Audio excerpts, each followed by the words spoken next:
की शान ये न जाना, मैंने कभी ये न जाना। आज की शान ये शुक्ना करते हैं वंदना हम। आज की शान ये शुक्ना करते हैं वंदना हम।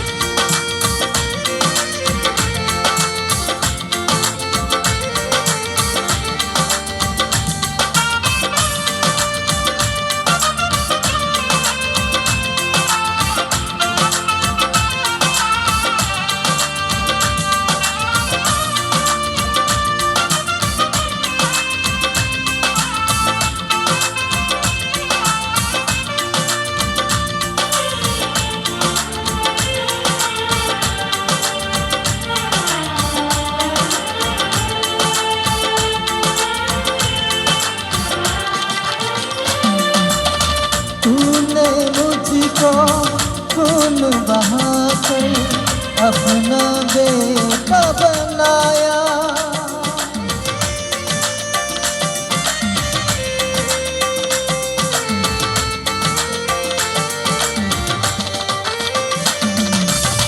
तूने मुझको खून बहाकर अपना बेटा बनाया।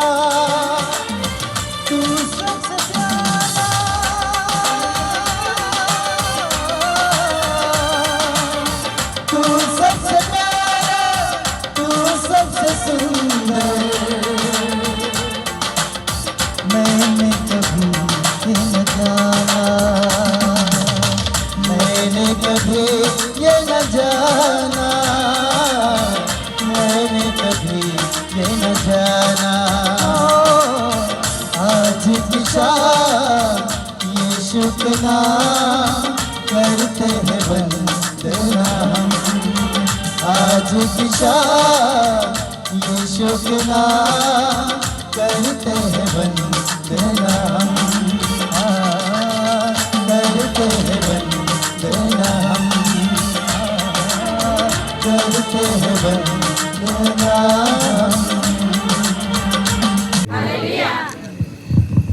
मुझे बोला गया था कि हिंदी में वचन होगा, इसलिए मैं हिंदी में बात करूंगा। आमीन। हाँ, क्योंकि मुझे फोन करके ये बोला था कि हिंदी में वचन प्रचार करना है। सबको समझ में आती है हिंदी? आती है ना? हाँ। फिर विश्वास करेंगे परमेश्वर आज रात हमसे बात करेगा। मैं ज्यादा समय तक नहीं बोलूंगा, पर कुछ समय के लिए हम परमेश्वर के वचन की ओर जाए, और जितना समय परमेश्वर हमसे बात करे हम उसकी ओर मन को लगाए, अपने कानों को लगाए, और परमेश्वर हमसे बात करेगा, हम विश्वास करेंगे। हालेलुया। क्या सब लोग तैयार है प्रभु को सुनने के लिए? एक छोटी सी दुआ करें और हम वचन की ओर जाए। अपनी आंखों को बंद करें। सर्वशक्तिमान जीवित पिता प्रभु जी, हम आपको धन्यवाद देते हैं, आपकी स्तुति प्रशंसा करते हैं कि आपने एक सुंदर समय हमें दिया, हम आपके चरणों में आ सके, आपकी आराधना कर सके। प्रभु जी, इस वक्त पिता, इस आनंद के प्रसंग में प्रभु जी, इस शादी के समय प्रभु हम प्रार्थना करते हैं आप हम सभी से बात करें। जिसकी शादी होने वाली है तुलसी, उससे भी बात करें, और जो भी लोग यहाँ पर सुनने वाले हैं हर एक व्यक्ति से आप बात करें। पवित्र आत्मा से मुझे और जितने लोग यहाँ पर बैठे हैं हर व्यक्ति को नियंत्रित करें। आने वाला वचन हम सभी के जीवन के लिए आशीष का कारण बने। सारा आदर और सारी महिमा जलाल आप ही को देते हुए प्रार्थना प्रवेश मसीह आपके सामर्थ्य और जीवित नाम से मांगते हैं, आमीन। अभी कुछ देर के लिए हम ना तो खुद बोले ना दूसरों को बोलने दे। हाँ, सुने, केवल क्या करें? सुने। अब तक मैं चुप बैठा था, अब मैं बोलूंगा, आपको सुनना पड़ेगा। हाँ, तो कुछ देर के लिए हम परमेश्वर के वचन की ओर जाएं। एक वचन को हम निकालें, नीति वचन उसका 14 अध्याय, नीति वचन उसका 14 अध्याय और वचन 1 को हम पढ़ेंगे। नीति वचन उसका 14 और वचन 1 हम पढ़ेंगे। हर बुद्धिमान स्त्री, अभी ध्यान देकर सुने, अभी मेरी ओर देखना, थोड़ा सा इधर उधर हो जाए पर इधर देखना मेरी ओर थोड़ी देर के लिए। हाँ, ध्यान देकर सुने। वचन बाइबल में इस रीति से लिखा है, हर बुद्धिमान स्त्री अपने घर को बनाती है, अपने घर को बनाती है। हाँ, पर मूढ़ स्त्री मूढ़ स्त्री, इसका मतलब होता है मूर्ख स्त्री, उसको अपने ही हाथों से ढा देती है। उसको अपने ही हाथों से तोड़ देती है। ध्यान देकर सुने, बाइबल यहां पर कहती है कि बुद्धिमान स्त्री अपने हाथों से अपने घर को बनाती है और मूर्ख स्त्री अपने ही हाथों से उसको तोड़ देती है। इसका मतलब बाइबल में ऐसा लिखा है, घर बनाने वाली भी स्त्री है और घर तोड़ने वाली भी स्त्री है। केवल वहां पर ना दो शब्द का इस्तेमाल किया गया है, बुद्धिमान और मूर्ख। बोलो क्या? बुद्धिमान और मूर्ख। अभी बुद्धिमान किसे कहते हैं और मूर्ख किसे कहते हैं? बहुत बार मूर्ख जो होता है ना, वो मानता ही नहीं कि मैं मूर्ख हूं।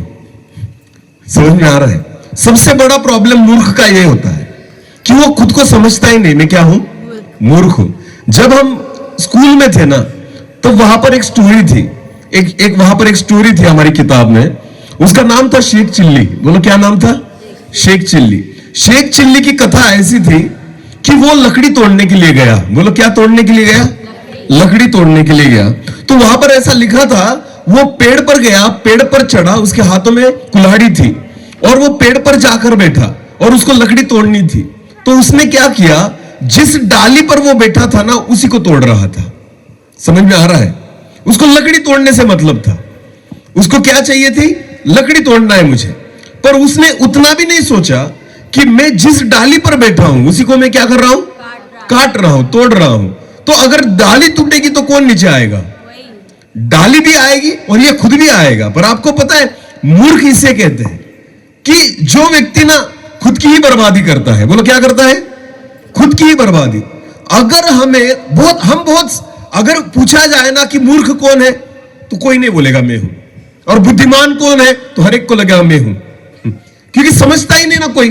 पर आपको मैं एक सिंपल उदाहरण देता हूं, जो खुद की बर्बादी करता है वो क्या है? मूर्ख। जो खुद की हानि करता है वो क्या है? मूर्ख। बोलो क्या है? ये मैं नहीं कहता, आपको पता है, थोड़ा सोचने की बात है। बुद्धिमानी इसका मतलब होता है खुद को बचाना। बुद्धिमानी इसका मतलब होता है खुद के बारे में विचार करना। बुद्धिमानी इसका मतलब होता है मेरा फायदा किस में है इसके बारे में सोचना। और मूर्ख का मतलब क्या होता है? खुद के हाथों से खुद की बर्बादी करना, खुद के हाथों से अपने आप को बर्बाद करना, इसको कहते हैं मूर्ख। हालेलुया। और बाइबल इसी के बारे में बात कर रही है, ध्यान देकर सुने। बुद्धिमान स्त्री और मूर्ख स्त्री। अभी कोई भी स्त्री नहीं कहेगी कि मैं मूर्ख हूं, पर बाइबल कहती है ना, बुद्धिमान स्त्री कौन है? जो अपने घर को बनाती है, और मूर्ख स्त्री कौन है? जो अपने घर को तोड़ देती है। ध्यान देकर सुने। शादी एक ऐसा पल होता है, शादी के बाद एक तो एक स्त्री एक घर को बनाएगी या फिर उस घर को तोड़ देगी। दोनों में से एक चीज होगी। मैं आपको बताना चाहता हूं, बहुत बार हम देखते हैं कि शादी से पहले दो भाई प्यार से रहते हैं, परिवार प्यार से रहता है। जैसे शादी हो गई तो परिवार में ना तकरार शुरू हो जाती है, लड़ाई झगड़े शुरू हो जाते, भाई का एक दूसरे से बनता नहीं। अब तक जो भाई एक प्लेट में खाता था, अब वो भाई एक दूसरे के मुंह को भी नहीं देखता। क्यों? शादी जब तक नहीं हुई थी ना, दोनों प्यार से रह रहे थे, पर आपको पता है शादी हो गई, घर टूट गया। किसकी वजह से? बाइबल कहती है मूर्ख स्त्री। बोलो कौन सी स्त्री? मूर्ख स्त्री।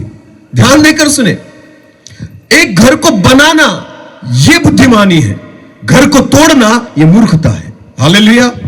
परिवार एक दूसरे के साथ रहे यह बुद्धिमानी है, परिवार एक दूसरे से अलग हो जाए यह मूर्खता है। आमीन। परमेश्वर कभी भी तोड़ता नहीं, परमेश्वर जोड़ता है। हालेलुया। अगर हमारे जीवन में थोड़ी भी बुद्धिमानी है ना, तो हम तोड़ेंगे नहीं, हम क्या करेंगे? जोड़ेंगे। मुझे एक बात बताइए, घर बनाने के लिए ज्यादा वक्त लगता है या तोड़ने के लिए ज्यादा वक्त लगता है? सालों बीत जाते हैं बनाने के लिए। हालेलुया। सालों लग जाते हैं घर बनाने के लिए। तोड़ने को अगर सोचा ना तो 1 घंटा काफी है उस घर को तोड़ने के लिए। बनाने के लिए श्रम लगे, बनाने के लिए पसीना बहा, बनाने के लिए पैसा खर्च हुआ, बनाने के लिए हमने बहुत सपने वहां पर लगाए। आपको पता है महीनों बीत जाते हैं, सालों बीत जाते, तब जाकर एक घर बन पाता है। अगर तोड़ने का हिसाब किया ना तो 1 घंटे में आप अपने घर को क्या कर सकते हो? तोड़ सकते हो। तोड़ने में नहीं वक्त लगता। आपको पता है बुद्धिमान स्त्री घर को बनाती है। आमीन। तो बनाने में वक्त लगेगा। क्या लगेगा? अब समझो, तुलसी जिस परिवार में जाने वाली है ना, उस घर में जाने के बाद एक दिन में घर नहीं बनेगा। एक हफ्ते में घर नहीं बनेगा, उसको वक्त लगेगा। बोलो क्या लगेगा? शायद महीनों लग जाए, शायद कुछ साल लग जाए, पर आपको पता है घर बनेगा अगर आप बुद्धिमानी हो तो। आमीन। तकलीफ होगी, उसके लिए आपको परिश्रम करने पड़ेंगे, पर आपको पता है अगर आप बुद्धिमानी से काम करोगे ना, एक दिन आपका घर अच्छी रीति से बनेगा। हालेलुया। घर का मतलब होता है परिवार। बोलो क्या? परिवार। ईंटों से बांधा हुआ उसे घर नहीं कहते। ध्यान देकर सुने, हमें लगता है घर ये है जो दिखता है। मैं बहुत बार लोगों से कहता हूं, अभी देखो ये क्या है? घर है ना? क्या है? इसमें अगर गाय बैल भैंस आपने बांध दी तो इसको क्या कहेंगे? हाँ, इसमें अगर डॉक्टर आ गए और उन्होंने दवाखाना शुरू कर दिया, लोगों को, पेशेंट को चेक करना शुरू कर दिया, इसको क्या कहेंगे? दवाखाना। समझो इसमें आपने सारा किराना माल लाकर भर दिया और बेचने लग गए तो इसको क्या कहेंगे? दुकान। बोलो क्या कहेंगे? इमारत वही है, पर इमारत में अलग अलग काम करने से इमारत के नाम अलग अलग हो जाएंगे। पर उसी इमारत में अगर परिवार रहने लग जाए तो इसे क्या कहेंगे? घर। बोलो क्या कहेंगे? परिवार जो होता है ना, उसकी वजह से वो घर होता है। आमीन।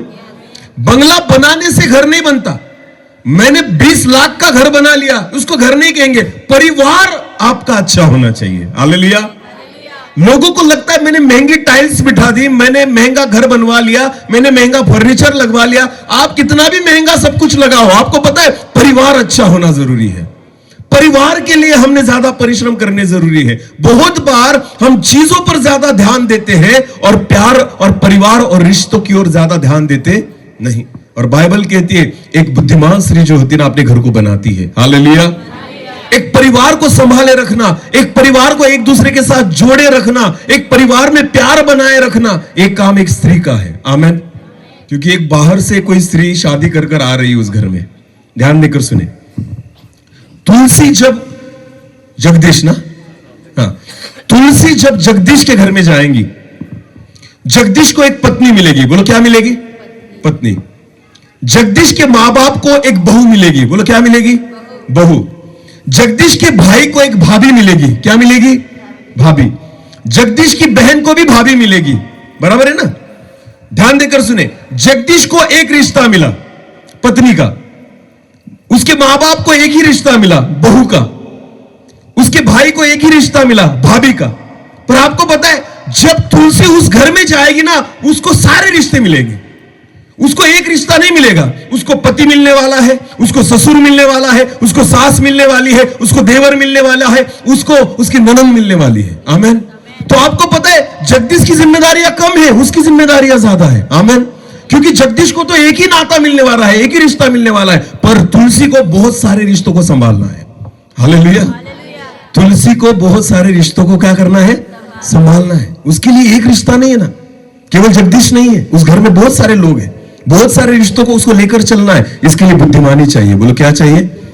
बुद्धिमानी। आपको पता है ऐसा क्यों है कि परमेश्वर ने ऐसा क्यों किया कि एक स्त्री ही पुरुष के घर में जाकर रहती है? क्योंकि शायद खुदा को पता है तुम ही ये बात कर सकती हो। आमीन। इन रिश्तों को तुम ही जोड़े रख सकती हो। पुरुष जो होता है ना, उसमें शायद इतनी कैपेबिलिटी नहीं है, इतनी योग्यता नहीं है। मैं आपको बताना चाहता हूं, वो एक रिश्ते को संभाल लेगा, वो एटलीस्ट एक रिश्ते को क्या करेगा? संभाल लेगा। पर आपको पता है बहनें जो होती है ना, वो बहुत रिश्तों को संभाले रखती है। हालेलुया। समझ में आ रहा है? बहुत रिश्तों को वो संभाले रखती है। हाँ, वो किसी रिश्तों को नहीं तोड़ती। ध्यान देकर सुने। हाँ, आपको पता है शादी करके जाती है ना, वो अपने ससुराल के रिश्तों को तो संभालती ही है, पर अपने मायके के रिश्तों को भी संभाले रखती है। आमीन।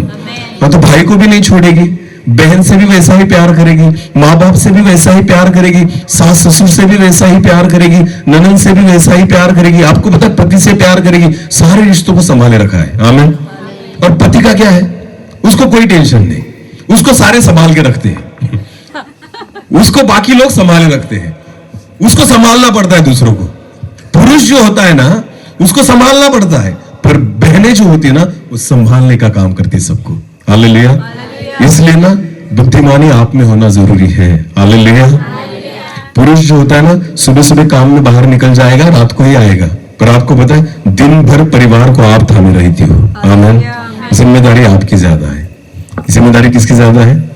बहनों की। इसलिए परमेश्वर का वचन कहता है बुद्धिमान स्त्री बुद्धिमान स्त्री अपने घर को क्या करती है?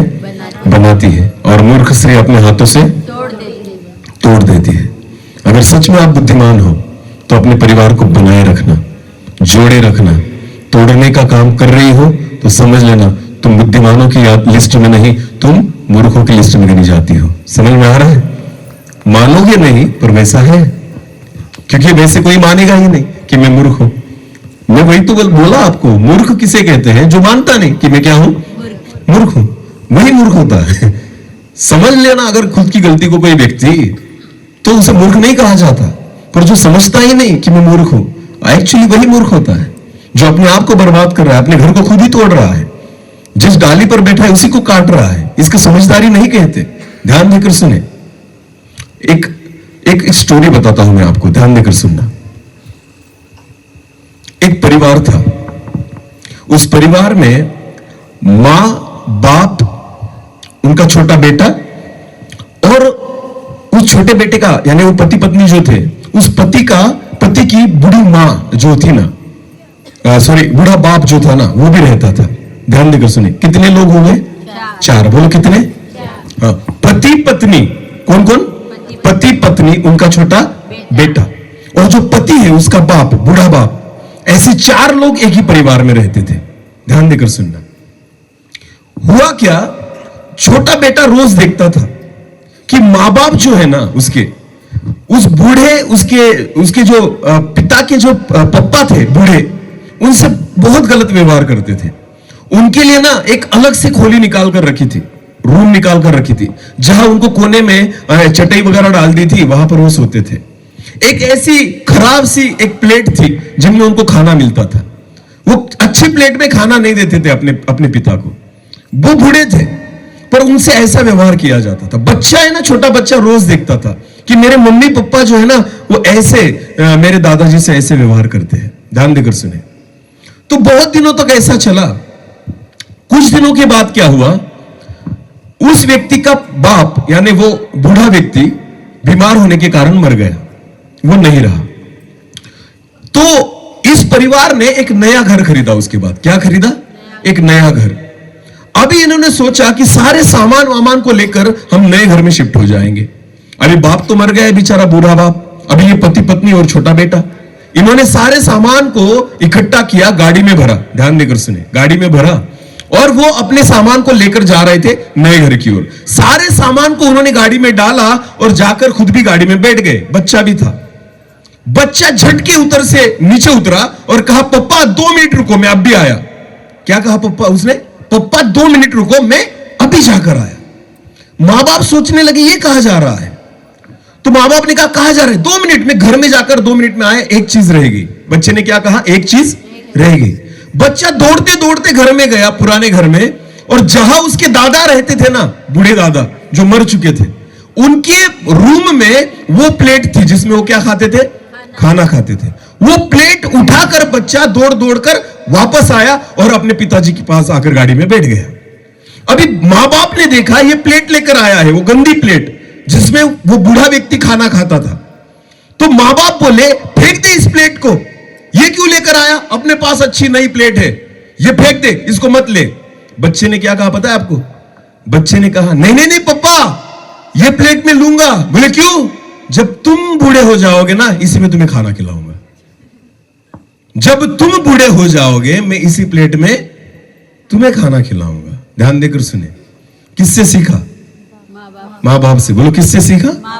जो बोओगे ना उसी को काटना पड़ता है। ध्यान देकर सुने। अगर आपके परिवार को आप पकड़ के रखोगे तो आपके बच्चे भी वही सीखेंगे। आमीन। अगर आपके परिवार को प्यार दोगे, आपके बच्चे भी वही सीखेंगे। अगर आप बड़ों का आदर करोगे, आपके बच्चे भी वही सीखेंगे। आपको पता है, जो कुछ आप बना रहे हो ना, उसी में आपको रहना पड़ेगा। आमीन। क्योंकि एक स्त्री ही है जो अपने घर को बनाती है और एक स्त्री ही है जो अपने घर को तोड़ देती है। तो बुद्धिमानी इसमें है कि हम अपने घर को अच्छी रीति से बनाएं। हालेलुया। ये बहुत बड़ी जिम्मेदारी है। शादी करना इसका मतलब इतना 2 दिन का फंक्शन हो गया और सारी चीजें हो गई, ऐसा नहीं है। शादी एक बहुत बड़ी जिम्मेदारी है जो परमेश्वर दे रहा है। हालेलुया। हाँ, सोचो आदम कैसा व्यक्ति था। जब परमेश्वर ने उत्पत्ति की पुस्तक में पहले मनुष्य को बनाया, अपने समान बनाया, बाइबल कहती है परमेश्वर ने आदम को एदेन की वाटिका में रखा। परमेश्वर ने आदम को सारे प्राणी और पक्षियों के नाम रखने के लिए बोले। आदम कोई साधारण व्यक्ति नहीं था, आदम परमेश्वर के समान था। हालेलुया। और परमेश्वर चाहता था कि आदम से ऐसा व्यक्ति आदम को मिले जो उससे मेल खाए। बोलो क्या खाए? मेल खाए। यानी खुदा से मेल खाने वाला व्यक्ति आदम था और आदम से मेल खाने वाला व्यक्ति हव्वा थी। हालेलुया। परमेश्वर ने स्त्री को क्यों बनाया? क्योंकि वो आदम से मेल खाए। और आदम कौन है? जो परमेश्वर से मेल खाता है। हालेलुया। एक बहुत बड़ी जिम्मेदारी परमेश्वर बहनों को देता है। आमेन। आपको कम नहीं समझना है खुद को। मैं आपको बताना चाहता हूं, आप घर बना भी सकती हो और इंजीनियर कितना भी अच्छा बना ले, आप एक दिन में तोड़ सकती हो उसे। हाँ, सच बोल रहा हूं मैं। बहुत बड़े सपनों से हम अपने घर को बनाते हैं। 50 लाख का, 20 लाख का, 25 लाख का घर बना देते हैं। और मूर्ख स्त्री को लेकर आओ, एक दिन में तोड़ देगी। उसको जेसीबी भी नहीं लगता। समझ में आ रहा है? उसको जेसीबी वो अपनी जुबान से ही तोड़ देगी। किससे? सबसे ज्यादा ताकत कहां होती है बहनों? बोलो कहां होती है? हाँ, आपको पता है ये जो चीज है ना, ये जेसीबी से भी खतरनाक है। समझ में आ रहा है कुछ? बहुत सारे घर जो टूटते हैं ना, इसकी वजह से टूटते हैं। मैं आपको बताना चाहता हूं। हाँ, घर बनाना जितना मुश्किल है ना, तोड़ना उतना ही आसान है। 1 सेकंड में घर टूट जाता है। मैं आपको बताना चाहता हूं, वो बुद्धिमान स्त्री जो होती है ना, अपने घर को बनाए रखती है, पर मूर्ख स्त्री उसको तोड़ देती है। एक वचन को हम बाइबल में से पढ़ेंगे, ध्यान देकर सुने। मेरी ओर देखना, मेरी ओर देखना। बाइबल में ना एक शादी के बारे में लिखा है। एक व्यक्ति है जिसका नाम है अब्राहम। बोलो क्या नाम है? अब्राहम। बहुत विश्वासु व्यक्ति है वो। उसको ना बहुत सालों के बाद एक बेटा हुआ जिसका नाम था इसहाक। बोलो क्या नाम था? इसहाक।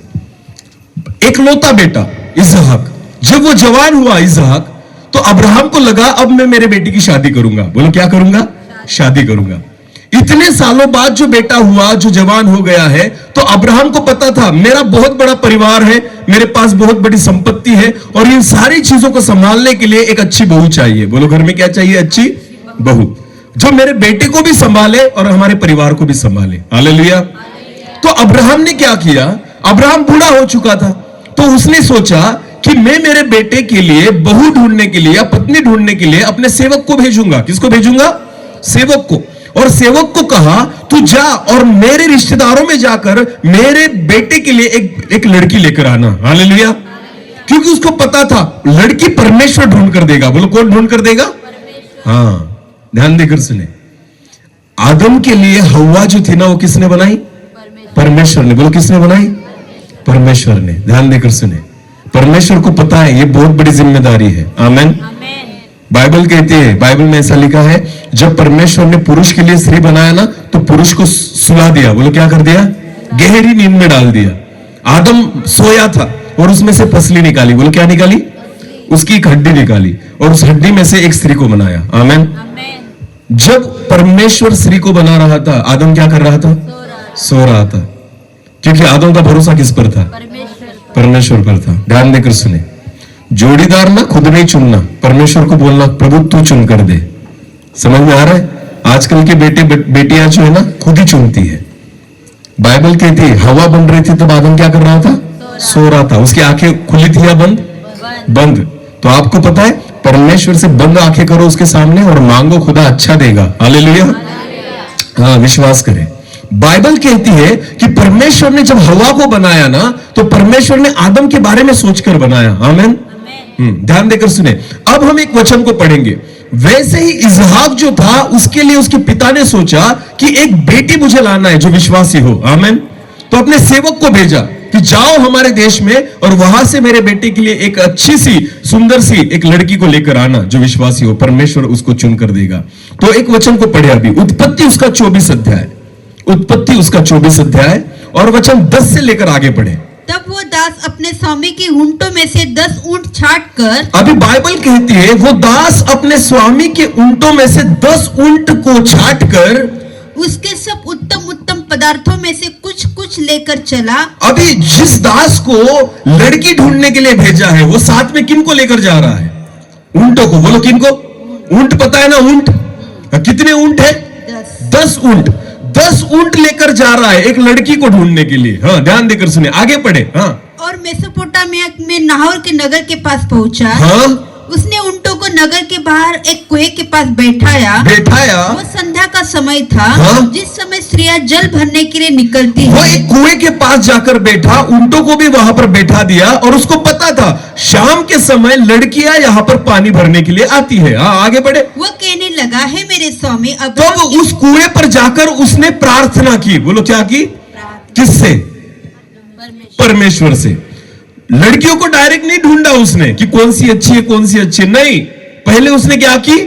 प्रार्थना परमेश्वर से। क्या प्रार्थना की? सुनो उसे। हाँ, हे मेरे स्वामी, हे मेरे स्वामी अब्राहम के परमेश्वर, अब्राहम के परमेश्वर, आज मेरे कार्य को सिद्ध कर। जिस काम के लिए मैं आज यहाँ आया हूं ना, मेरे मालिक के बेटे के लिए लड़की ढूंढने के लिए, उस काम को सिद्ध कर। आमेन।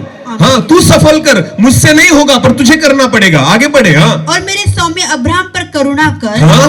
देख, मैं जल के इस सोते के पास खड़ा हूँ। वो क्या कहता है? मैं इस जल के सोते के पास खड़ा हूँ, और नगर वासियों की बेटियां जल भरने के लिए निकली यहाँ कुछ जवान लड़कियां अभी पानी भरने के लिए आएंगी, इसलिए ऐसा होने दे कि जिस कन्या से मैं कहूँ, अपना घड़ा मेरी ओर झुका कि मैं पीऊं, कि मुझे पानी पिला, ऐसा मैं जिस कन्या से कहूँ, और वो कहे कि ले पी ले तू पी ले, पीछे मैं तेरे ऊंटों को भी और पिलाऊंगी। उसके बाद मैं तेरे ऊंटों को भी पिलाऊंगी। यह वही हो जिसे तूने अपने दास इसहाक के लिए, वही होगी जो तूने मेरे धनी के बेटे के लिए चुनी होगी। आमेन। आपको पता है उसने परमेश्वर से क्या मांगा? ध्यान देकर सुनना। उसने क्या मांगा? कि जिससे मैं पानी मांगूंगा वो केवल मुझे नहीं पिलाएंगी, पर किसको पिलाएंगी? मुझे पिलाने के बाद मेरे साथ कौन है? ऊंट। कितने हैं? 10। 1 लीटर पानी नहीं पीते ऊंट, 2 लीटर पानी नहीं पीते। आपको पता है वो सैकड़ों लीटर पानी पी जाते हैं एक टाइम में, एक ऊंट। आपको पता है उसके पास कितने थे? 10 ऊंट। आपको पता है वो क्या बोल रहा है परमेश्वर को? जिस लड़की से मैं कहूं कि मुझे पानी पिला, वो लड़की मुझे पानी पिलाएगी और कहेगी मैं तेरे ऊंटों को भी पिलाती हूं। वही है जो तूने मेरे धनी के बेटे के लिए चुनी है। हालेलुया। इसका मतलब क्या होता है? वो ऐसी लड़की को ढूंढ रहा था जो केवल उसकी जरूरतों को नहीं, तो उसके साथ जो है ना सारे लोगों की जरूरतों के बारे में ध्यान दे। आमीन। केवल एक व्यक्ति की भूख के बारे में ना सोचे, तो उसके साथ जितने हैं ना उन सारे लोगों की भूख की चिंता करे। हालेलुया। ध्यान देकर सुने, यही होता है परिवार। उसको पता था अगर इस लड़की ने मुझे पानी पिलाया और ऊंटों के बारे में नहीं सोचा ना, तो शायद ये घर में भी आएगी ना तो केवल इसहाक के बारे में सोचेगी, माँ बाप के बारे में नहीं सोचेगी, भाइयों के बारे में नहीं सोचेगी, दूसरे किसी व्यक्ति के बारे में नहीं सोचेगी। ये केवल पति को ही खाना खिलाएगी, पति को ही पानी पिलाएगी। पर आपको पता है उसने ऐसी लड़की को चुना जो केवल उसको नहीं ऊंटों को भी पानी पिलाए। हालेलुया। केवल पति को नहीं, पति के साथ रहने वाले जितने हैं ना उन सभी को वो उन सभी की देखभाल करे। हालेलुया। ये बुद्धिमान स्त्री होती है। ये क्या होती है? बुद्धिमान स्त्री। आमीन। तभी घर बनेगा। हाँ, अगर केवल पति पत्नी केवल एक दूसरे के बारे में ही सोचते हैं ना, पूरे घर को नहीं बना पाओगे आप।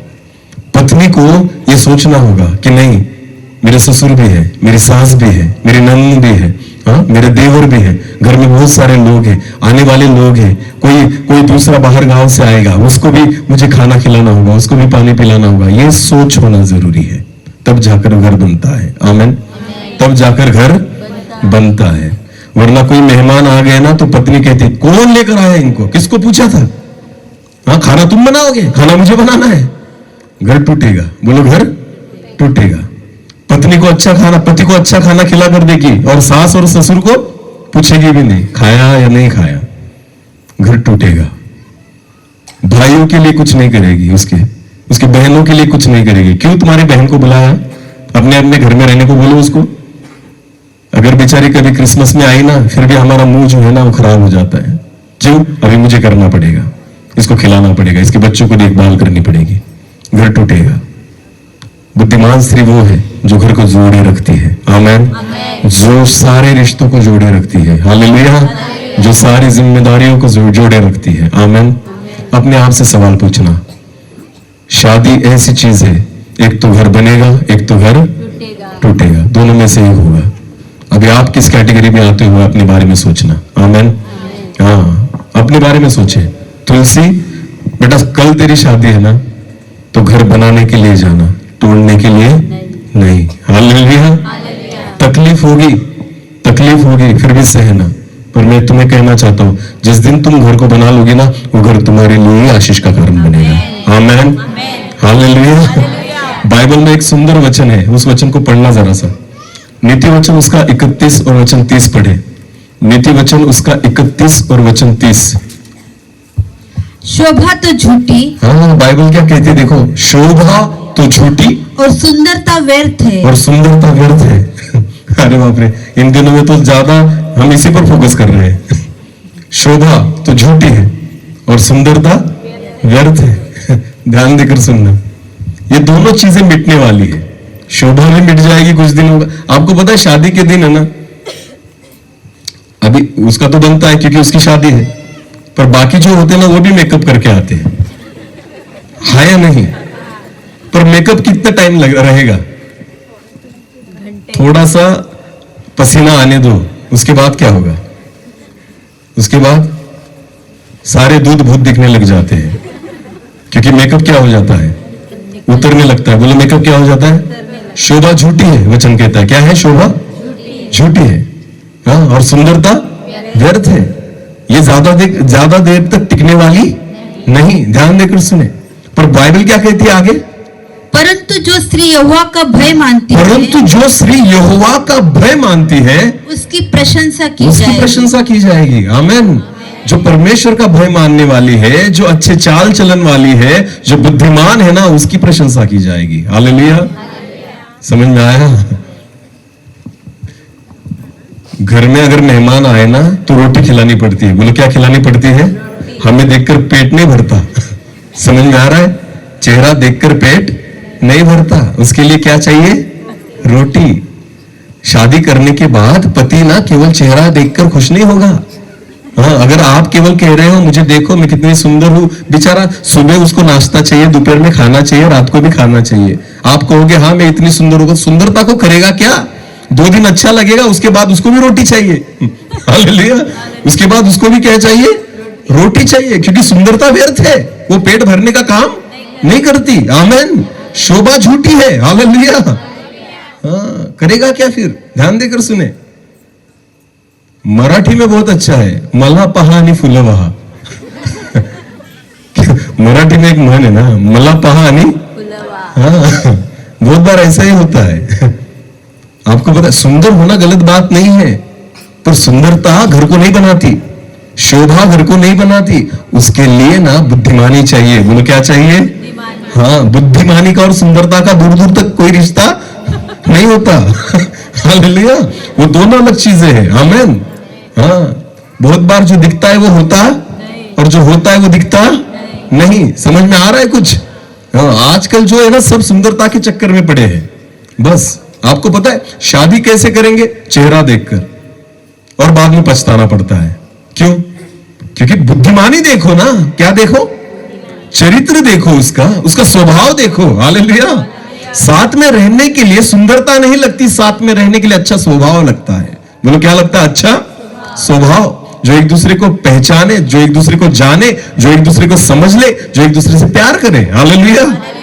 हाँ, वो सुंदरता काम में नहीं आती। ध्यान देकर सुने। शोभा झूठी है, वचन कहता है, और सुंदरता व्यर्थ है। इससे ज्यादा देर तक पेट नहीं भरेगा, खुश नहीं रह पाओगे। उसके बाद ना बुद्धिमानी की जरूरत पड़ती है, समझदारी की जरूरत पड़ती है। हालेलुया। घर को संभालने के लिए समझदारी चाहिए। बोलो क्या चाहिए? हाँ, और इसलिए वचन कहता है बुद्धिमान स्त्री अपने घर को बनाती है। बोलो क्या करती है? और मैं विश्वास करता हूं कि तुलसी जो है ना, वो अपने घर को बनाएगी। बोलो क्या करेगी? बनाएगी ना। हाँ, क्योंकि मुझे बुलाया ना तो बनाना ही, वरना ही बाद में कहेंगे इसको बुलाया था इसलिए तोड़ा इसने। नहीं, मैं ऐसा चाहता ही नहीं, और खुदा भी नहीं चाहता। आमेन। परमेश्वर चाहता है जगदीश का घर अच्छी रीति से बने। हालेलुया। थोड़ा उसका काम बाकी है, बेचारे घर में कुछ कमतरताएं है ना अभी भी, वो जाकर पूरा करेगी। आमेन। जब तक शादी नहीं होती तब तक वो अकेला ही है, उसके जीवन में कुछ ना कुछ कमियां हैं। आपको पता है जब एक शादी होती है ना, उन सारी कमियों को पूरा किया जाता है। हालेलुया। हाँ, फिर कोई कमतरता नहीं रहेगी। तब घर जाकर कंप्लीट होता है। हालेलुया। पूरा घर बन जाता है तब जाकर घर रहने लायक होता है। हालेलुया। और मैं विश्वास करता हूं अगर बहनों ने सोचा ना तो घर को रहने लायक केवल आप ही बना सकती हो। आमीन। हाँ, वरना उस घर को बाइबल में लिखा है ना, जो हमेशा झगड़ा करती है ना, उस पत्नी के साथ रहने से अच्छा है कहीं जंगल में दूर जाकर बैठे। ऐसा बाइबल में लिखा है। आमीन। नीति वचन में हाँ, कि जो झगड़ालू पत्नी के साथ रहने से अच्छा है कहीं दूर जंगल में अकेले जाकर शेरों के साथ बैठे। भाई खा ले, तू मुझे खा ले, वो अच्छा है, पर इसके साथ नहीं रहना। समझ में आ रहा है? झगड़ालू पत्नी, बोलो कौन? झगड़ालू, जो बात बात पर क्या करती है?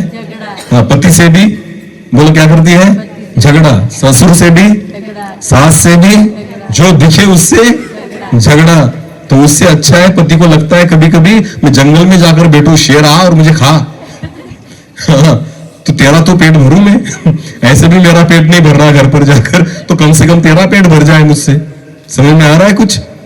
ऐसी पत्नियां न बने, वो शेरों से भी डेंजर होती है। समझ में आ रहा है? वो कैसे? शेरों से भी, वो तो बेचारा एकदम मार देता है, ये तो धीरे धीरे मारती है। आपने कभी बिल्ली देखी है? बिल्ली, अरे बोलो हाँ या नहीं? मांजर, पता है ना? कभी वो चूहा पकड़ती, आपने देखा है कभी चूहा? वो कभी डायरेक्ट नहीं मारती। वो क्या करती है? डायरेक्ट नहीं मारेगी, वो क्या करेगी? उसके साथ खेलेगी। बोलो क्या करेगी? उसको ना पूरा, वो खुद कहता है मार दे मुझे, वो चूहा कहने लगता है मार दे, क्यों सता रही है? पर वो ना सता के मारती है बिल्ली। किसको? चूहे को। वो खुद मौत मांगता है, मुझे मार। चूहा कहता है मार। बहुत बार ना पतियों का ऐसा ही होता है, वो कहता है मार दे तू, सता मत।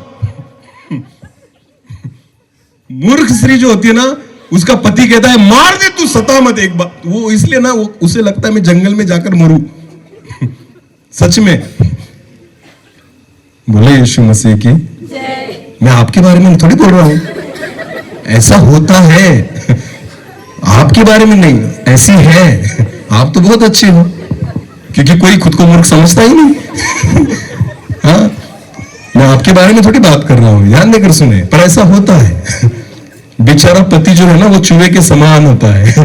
वो खेलती रहती है, मारती भी नहीं। मारती भी नहीं, थोड़ा थोड़ा थोड़ा काटेगी, उसका खून निकालेगी, उसके बाद है ना वो खुद मौत मांगता है। वो कहता है मार दे मुझे, क्यों सता रही है? ध्यान देकर सुने, ये मूर्ख स्त्री होती है। बोले ये क्या होती है? हाँ। तो बेचारे अगर चूहे कोई यहाँ पर बैठे हो जो ऐसे सतावत से जा रहे हो, तो दुआ करूंगा मैं तुम्हारे लिए कि खुदा तुम्हारे जीवन में काम करे। हाँ, शादी को इतना हल्के में मत लेना। अगर हल्के में लोगे ना, जिंदगी भर पछताना पड़ेगा। मैं इसलिए कहता हूं, ध्यान देकर सुने। आप ना नौकरी के लिए प्रार्थना मत करो, खेती के लिए प्रार्थना मत करो, व्यवसाय के लिए प्रार्थना मत करो, कुछ नहीं करना, पर पत्नी के लिए प्रार्थना करना कि प्रभु अच्छी पत्नी दे। बोलो क्या दे? मैं सच में बोल रहा हूं मैं, वरना ना खाना भी नसीब नहीं होगा आपको। हाँ, पैसा कितना भी कमा लोगे, घर कितना भी बढ़िया बना लोगे, अगर पत्नी अच्छी नहीं रहे ना, तो आपको लगेगा घर से बेहतर जंगल है। बोलो क्या है? हाँ, तो बेचारे ना बंगलों को छोड़कर खेती में रहते फिर अकेले जाकर, और कहते मुझे खेती करना पसंद है। नहीं बेटा, तू अपनी पत्नी से भाग रहा है। हाँ, लोग कहते हैं मुझे खेती में रहना पसंद है। नहीं, तुझे वो नहीं पसंद, तुझे पता है घर में जाकर क्या होगा तेरा हाल, इसलिए तू बाहर घूमता है। बोले यीशु मसीह की बुद्धिमान स्त्री। बोलो क्या? अपने घर को बनाती है, रहने लायक बनाती है। हालेलुया। मैं विश्वास करता हूं तुलसी, तुम बुद्धिमान स्त्री हो, अपने घर को बनाना। बोलो क्या करना? बनाना। जहां जगदीश रहेगा, उसके माँ बाप भी आपके साथ रहेंगे, जितना परिवार है प्यार में एक दूसरे के साथ रहेगा। हालेलुया। घर को कभी भी बनाना है, तोड़ना नहीं।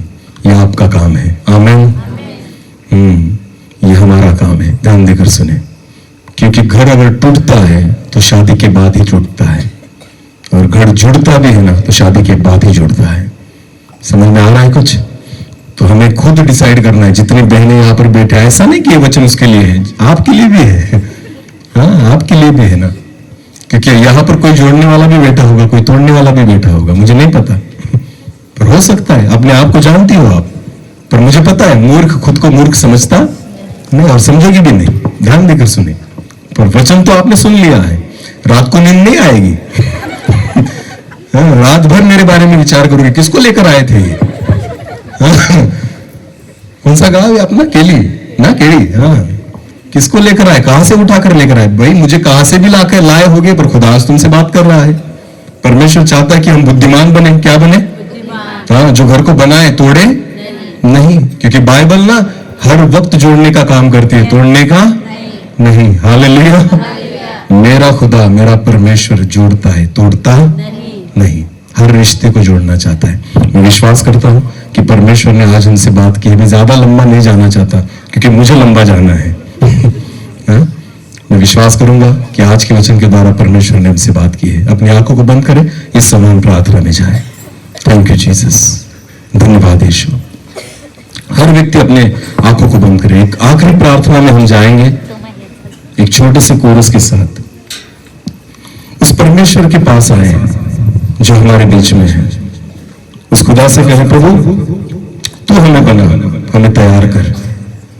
एक बुद्धिमान स्त्री अपने घर को बनाती है और एक मूर्ख स्त्री अपने घर को तोड़ देती है। आज खुदा से अनुग्रह मांगे कि वो परमेश्वर में सहायता करे, हमें मदद करे अपने घर को बनाने के लिए। उस परमेश्वर से अनुग्रह मांगे। उस खुदा के लिए सब कुछ संभव है। धन्यवाद यीशु, धन्यवाद।